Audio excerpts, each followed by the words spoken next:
நம்ம இப்போ என்ன பார்க்க போகிறோம் அப்படின்னா 7th தேர்ட் டேர்மில் 3வதாக இருக்கக்கூடிய ஆகுபெயர் அப்படிங்கிற இலக்கணம் தான் பார்க்க போகிறோம்.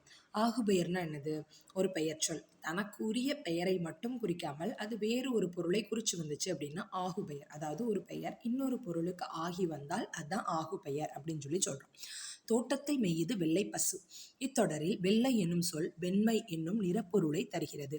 இஃது இயல்பான பெயர்ச்சொல் ஆகும். அதாவது என்ன சொல்லியிருக்காங்க? தோட்டத்தில் மேயுது வெள்ளை பசு அப்படின்னு சொல்லியிருக்காங்க. இந்த தொடரில் வெள்ளை அப்படிங்கிற சொல் வந்து வெண்மை அப்படிங்கிற கலரை தான் குறிக்குது. வெள்ளை அப்படின்னா அது கலரை தான் குறிக்கணும். ஸ்ட்ரைட்டாக இது கலரை தான் குறிக்குது. நிறப்பொருளை தருகிறது. இது இயல்பான பெயர் சொல்லாகும். இதில் ஒன்றும் எந்த பிரச்சனையும் இல்லை. இப்போ வீட்டுக்கு வெள்ளை அடித்தான் அப்படின்னு சொல்கிறோம். இத்தொடரில் வெள்ளை என்பது வெண்மை நிறத்தை குறிக்காமல் வெண்மை நிறமுடைய சுண்ணாம்பை குறிக்கிறது. வீட்டுக்கு வெள்ளை அடித்தான்னா வெள்ளையா அடித்தான், வெள்ளையா இருக்கக்கூடிய சுண்ணாம்பை அடித்தான் அப்படின்னு சொல்கிறாங்க. ஸோ வெள்ளை அப்படிங்கிற நிறப்பெயர் வந்து நிறத்தை குறிக்காமல் அந்த நிறத்தோடு கூடிய ஒரு பொருளுக்கு ஆகி வருகிறது, சுண்ணாம்புக்கு ஆகி வருகிறது. இவ்வாறு ஒன்றன் பெயர் அதனை குறிக்காமல் அதனோடு தொடர்புடைய வேறு ஒன்றுக்கு ஆகி வருவது ஆகுபெயர் எனப்படும். ஸோ ஆகுபெயரோட டெஃபினிஷன்ஸ் இப்போ புரிஞ்சிருச்சு இல்லையா? ஸோ என்ன சொல்லியிருக்காங்க? ஒரு ஒரு ஒரு பொருளோட பெயர், அதாவது ஒன்றன் பெயர் அதனை குறிக்காமல் அதனோடு தொடர்புடைய வேறு ஒன்றுக்கு ஆகி வருவது ஆகுபெயர் எனப்படும். ஸோ என்ன சொல்லியிருக்காங்க? இப்போ வெள்ளை பசுன்னு சொல்ல முடிச்சல அது வெள்ளை நிறமுடைய பசுன்னு குறிக்குது. ஆனால் வெள்ளை அடித்தேன் அப்படின்னு சொல்ல முடிச்சல அது வந்து வெள்ளை கலர் அடித்தேன் அப்படிங்கிற மீனிங் இல்லை. அதாவது சுண்ணாம்பை அடித்தேன் அப்படிங்கிற மீனிங் வருது. அந்த வெள்ளை அப்படிங்கிற நிறப்பெயர் அதனோடு கூடிய, அதாவது வெள்ளை நிறமுடைய சுண்ணாம்பு ஆகிய பொருளுக்கு ஆகி வருகிறது. அதனால அதை என்ன சொல்கிறோம்? ஆகுபெயர்னு சொல்கிறோம். ஸோ இந்த மாதிரி வர்றதான் ஆகுபெயர் அப்படின்னு ஆகுபெயரோட டெஃபனிஷனை வந்து தெளிவாக எக்ஸ்பிளைன் பண்ணியிருக்காங்க. ஸோ ஆகுபெயர் என்றால் என்ன அப்படிங்கிற மாதிரி கொஸ்டின் கேட்டாங்கன்னா என்ன சொல்லணும்? ஒன்றன் பெயர் அதனை குறிக்காமல் அதனோடு தொடர்புடைய வேறு ஒன்றுக்கு ஆகி வருவது ஆகுபெயர் எனப்படும். ஒன்றன் பெயர் அதனை குறிக்காமல் அதனோடு தொடர்புடைய வேறு ஒன்றுக்கு ஆகி வருவது ஆகுபெயர் எனப்படும் அப்படின்னு சொல்லிட்டாங்க. பொருள், இடம், காலம், சினை, பண்பு, தொழில் ஆகிய 6 வகையான பெயர் சொற்களிலும் ஆகுபெயர்கள் உண்டு. ஸோ ஒன்று பொருளோட பெயர் வேற எதுக்கு ஆகி வரலாம், அப்போ பொருள் பெயர். இடமோட பெயர் வேற எதுக்கு ஆகி வந்துச்சுன்னா அது இடப்பெயர்.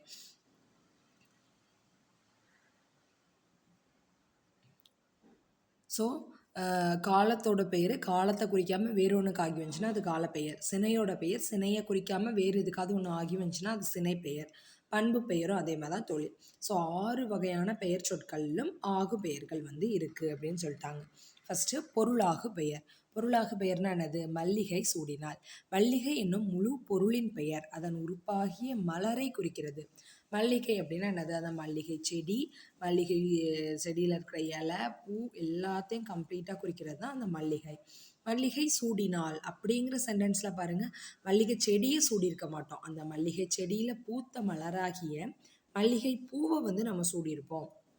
ஸோ மல்லிகை அப்படிங்கிற ஒரு முழு செடியோட பெயர் அதன் உறுப்பாகிய மலரை மட்டும் குறித்து வந்திருக்கு. இந்த மாதிரி ஒரு பொருளின் பெயர் அதன் சினையாகிய உறுப்புக்கு ஆகி வருவது பொருளாகு பெயர் எனப்படும். அதாவது பொருளோட பெயர் வேற எதுக்குனாலும் சரி வேற எதுக்காவது ஆகி வந்துச்சுன்னா அது பொருளாகு பெயர் அப்படின்னு சொல்கிறோம்.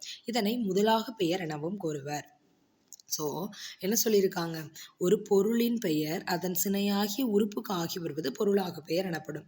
இதனை என்னதுன்னு சொல்லுவாங்க? முதலாகு பெயர்னு சொல்லுவாங்களாம். இதனை முதலாகு பெயர் எனவும் குறிப்பிடுவர் அப்படின்னு சொல்லிட்டாங்க. ஸோ இதனை என்ன சொல்கிறாங்க? முதலாகு பெயர் அப்படின்னு சொல்லி குறிப்பிடுவாங்கன்னு சொல்லியாச்சு. ஸோ இதில் நம்ம என்ன பார்த்தோம்? ஆகுபெயர்னா என்னது? உன்னோட பெயர் அதனை குறிக்காமல் அதனோடு தொடர்புடைய வேறு ஏதாவது ஒன்றுக்கு ஆகி வருது ஆகுபெயர். பொருளாகு பெயர் ஒரு பொருளோட பெயர் அந்த பொருளை குறிக்காமல் அதனோடு தொடர்புடைய வேறு ஏதாவது ஒன்றுக்கு ஆகி வருது பொருளாகு பெயர். மல்லிகை சூடினாள். மல்லிகை அப்படிங்கிற முழு செடியோட பேர் மல்லிகை பூவுக்கு ஆகி வருகிறது. ஸோ அதனோட ஒரு பர்டிகுலர் சினைக்கு ஆகி வர்றதுனால அதனை வந்து பொருளாகு பெயர்னு சொல்கிறோம். ஸோ அதை வந்து முதலாகு பெயர் அப்படின்னு சொல்லி அதுக்கு இன்னொரு பெயரும் இருக்குது அப்படின்னு சொல்லி ஞாபகம் வச்சுக்கோங்க. பொருட்பெயர் தானே முதல். ஸோ முதலாகு பெயர். அடுத்தது இடவாகு பெயர். இடவாகு பெயர் சடுகுடு போட்டியில் தமிழ்நாடு வெற்றி பெற்றது. ஸோ கபடி தான் சடுகுடு. கபடி போட்டியில் சடுகுடு போட்டியில் தமிழ்நாடு வெற்றி பெற்றது. ஸோ தமிழ்நாடுங்கிறது எதை குறிக்குது? தமிழ்நாடுங்கிறது ஒரு இடத்தோட பெயர். அந்த இடத்த குறிக்காமல் அந்த இடத்தை சார்ந்த விளையாட்டு வீரர்கள், அந்த அணியில எத்தனை வீரர்கள் பங்கு பெற்றாங்களோ அந்த வீரர்களை குறிச்சு வர்றனால அதை வந்து என்ன சொல்றோம், இடவாகு பெயர்னு சொல்றோம். அதாவது ஒரு இடத்தோட பெயர் பேர் ஏதாவது ஒன்றை குறிக்கிறது வந்து இடவாகு பெயர். சடுகுடு போட்டியில் தமிழ்நாடு வெற்றி பெற்றது. தமிழ்நாடு என்னும் இடப்பெயர் அவ்விடத்தை சேர்ந்த விளையாட்டு அணியை குறிப்பதால் இது இடவாகு பெயர் ஆகும். அடுத்தது காலவாகு பெயர். டிசம்பர் சூடினால்.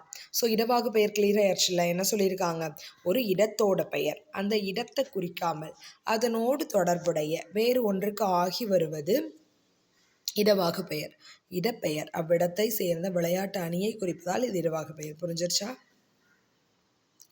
ஒரு இடப்பெயர், ஆனால் அது எதை குறிக்குது, அந்த விளையாட்டு வீரர்களை வந்து குறிக்குது. அவ்விடத்தை சேர்ந்த விளையாட்டு அணியை குறிப்பதால் அது இடவாகு பெயர் அப்படின்னு சொல்லியிருக்கோம். ஒரு இடப்பெயர் அந்த இடத்தை குறிக்காமல் அது வேறு எதையாவது ஒன்று குறிச்சிச்சு அப்படின்னா நம்ம அதை என்ன சொல்கிறோம், இடவாகு பெயர் அப்படின்னு சொல்லி சொல்கிறோம். அடுத்தது காலவாகு பெயர்.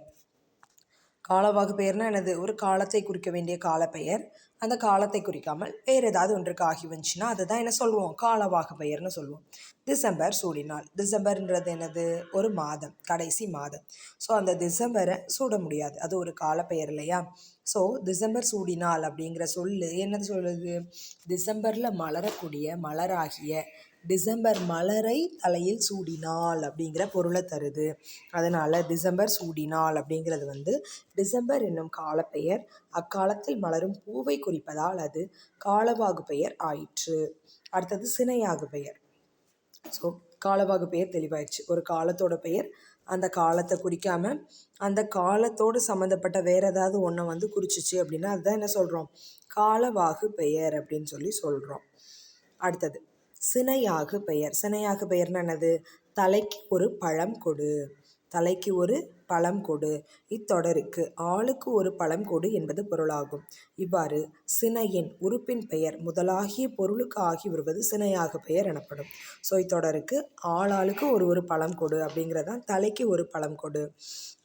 தலை அப்படிங்கிறது ஒரு சினை இல்லையா, அந்த சினைக்கு ஒரு பழம் கொடுன்னு சொல்லி கேட்கல, அந்த சினையோடு தொடர்புடைய வேறொரு பொருளுக்கு ஆகி வருகிறது. ஸோ அதை என்ன சொல்கிறோம், சினையாக பெயர் அப்படின்னு சொல்கிறோம். இத்தொடருக்கு ஆளுக்கு ஒரு பழம் கொடு என்பது பொருளாகும்.